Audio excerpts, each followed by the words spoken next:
Earlier in 2023, I produced a video describing the new Clean Vehicle Credit that was replacing the former plug-in electric vehicle credit. However, as of the publication of this video, the IRS has not yet released a draft version of this form. Later in 2023, expect a follow-up video on how to fill out the form and claim the credit. The IRS has since released a draft version of Form 8936, now entitled Clean Vehicle Credits. The final version is expected to be similar. So now I can tell you how to fill out the form and claim the credit. I'm the Tax Geek, and here is claiming the Clean Vehicle Credit, oversimplified.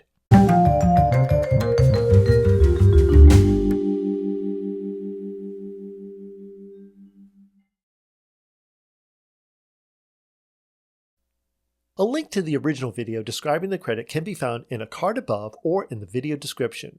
However, here is a brief description of the credit.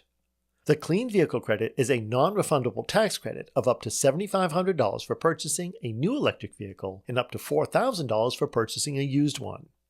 To be able to claim the credit for the purchase of a new vehicle, the vehicle must have a manufacturer's suggested retail price of less than $80,000 for pickup trucks or SUVs and $55,000 for all other vehicles.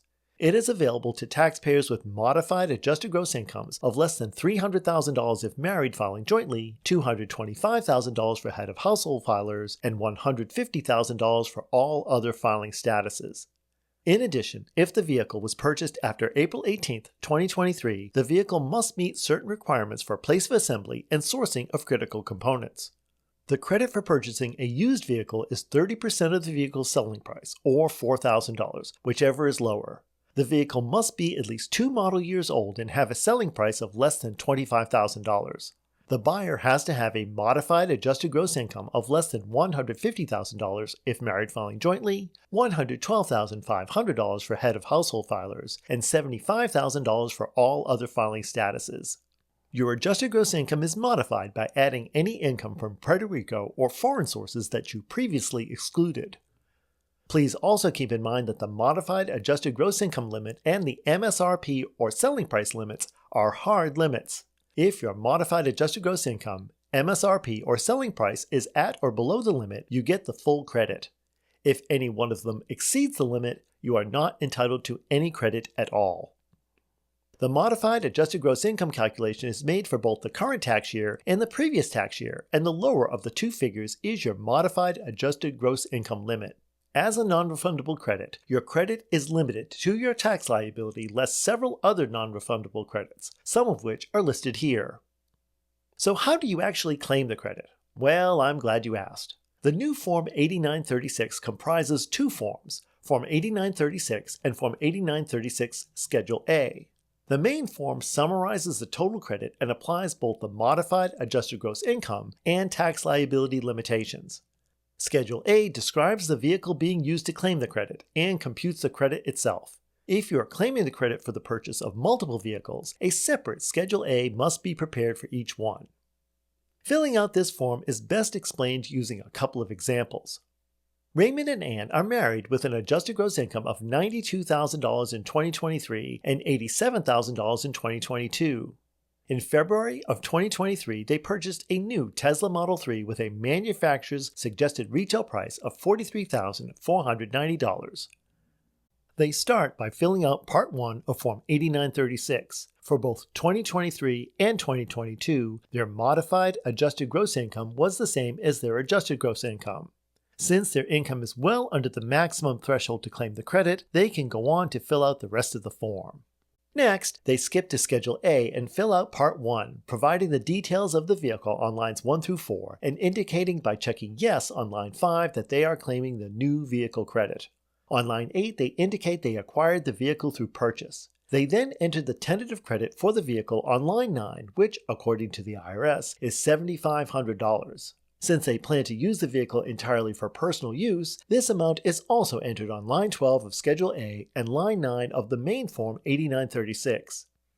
Raymond and Ann's taxable income is $64,300, generating a tax of $7,279. Since this is less than the $7,500 tentative credit, their credit is limited to the $7,279, effectively reducing their tax liability to zero. Next, let's look at Alicia, who files as single. In October of 2023, she purchased a used 2019 Chevrolet Bolt for $16,000. Her modified adjusted gross income, which was the same as her adjusted gross income, was $63,000 for 2022 and $83,500 for 2023. Even though her modified adjusted gross income for 2023 exceeded the limit for her filing status, her modified adjusted gross income for 2022 was under the limit, so she can go ahead and claim the credit. She starts by entering her modified adjusted gross incomes for both years in Part 1 of Form 8936.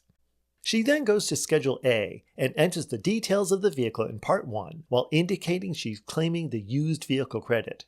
Skipping to Part 4, after answering 4 qualifying questions, she enters the selling price of the vehicle on line 14 and multiplies it by 30%, resulting in $4,800, which is entered on line 15. Since this is greater than the maximum credit allowed, she enters the maximum credit of $4,000 on line 17, and this amount is transferred to line 14 on the main Form 8936.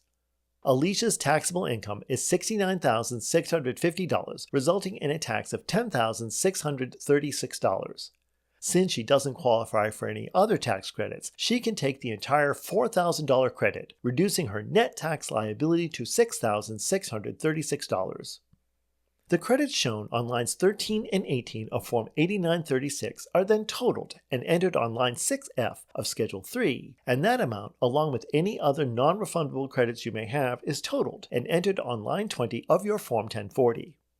If you have any additional questions about filling out Form 8936, there is additional information and resources linked in the video description. Please like the video if you found it informative and share it with anyone else who could find it useful. Subscribe to the channel to see more oversimplifications of our complex tax system. And of course, your questions, comments, and suggestions are always welcome in the comment space below. Thanks for watching, and I'll be back soon with more of your taxes oversimplified.